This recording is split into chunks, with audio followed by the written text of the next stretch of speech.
મારું નામ રમેશભાઈ મગનભાઈ ઝીંઝવાડિયા, ગામ મોટા કુટોડા, તાલુકો મહુવા, જિલ્લો ભાવનગર।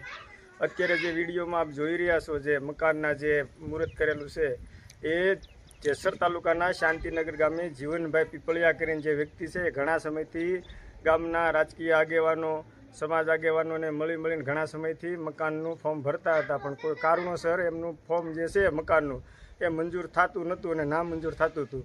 જેને લઈને શાંતિનગરથી મારા મિત્ર છે રાજુભાઈ રાફુસા, એમને જીવનભાઈ મળ્યા ને એણે વાત કરી તો રાજુભાઈએ કીધું હાલો મારી હારે ને આપણે એકવાર રમેશભાઈ હસ્તકનું ફોર્મ ભરીએ, પછી જોઈએ છીએ કઈ રીતના શું થાય છે। તો એમ સંપર્ક કરીને જીવનભાઈ કુટોડા આવ્યા ને એમને મેં જે પંડિત દીનદયાળની યોજના છે 1,70,000 એનું મને માર્ગદર્શન મેં એને આપ્યું અને એ પ્રમાણે કીધું પ્રમાણે ફોર્મ ભર્યું। અત્યારે એમના ખાતામાં 30,000નો પ્રથમ હપ્તો પડી ગયો છે અને શાંતિનગર એમની જ જગ્યા ઉપર ઊભા છે। મારું નામ છે રમેશ ઝીંઝવાડિયા, ગામ મોટા કુટોડા, તાલુકો મહુવા, જિલ્લો ભાવનગર।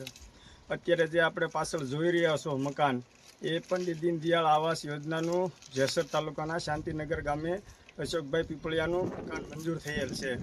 એ અરજદાર ઘણા સમયથી મકાન મંજૂર કરવા માટે આમ તેમ દોડધામ કરતા હતા, પણ સરકારી પૂરી માહિતી ન હોવાથી કુટોડા આવ્યા એટલે એને માર્ગદર્શન આપ્યું। માર્ગદર્શનને કારણે એમનું આવાસ યોજનાનું મકાન અત્યારે મંજૂર થઈ ગયેલું છે।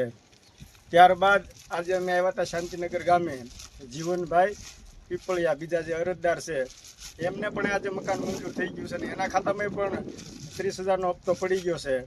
તો મારી ગામના અને હરેક જિલ્લાના અને હરેક ગુજરાતની જનતાને નમ્ર વિનંતી છે કે સરકાર દ્વારા જે યોજનાનો લાભ આપવામાં આવે છે એ પૂરી રીતે એનો આપણે ઉપયોગને અમલ કરીએ। નો ખ્યાલ આવે તો અમારો સંપર્ક કરીએ, અમને જે ખ્યાલ હશે એ માર્ગદર્શન આપશું। મારું નામ જીવનભાઈ મંજીભાઈ પીપળિયા, ગામ શાંતિનગર, તાલુકો જેસર, જિલ્લો ભાવનગર। શાંતિનગર ગામે રહું છું।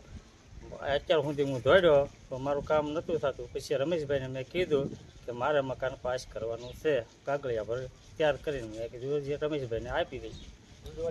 રમેશભાઈ મગનભાઈ ઝીંઝવાડિયા, એમાં મારું કામ થઈ ગયું।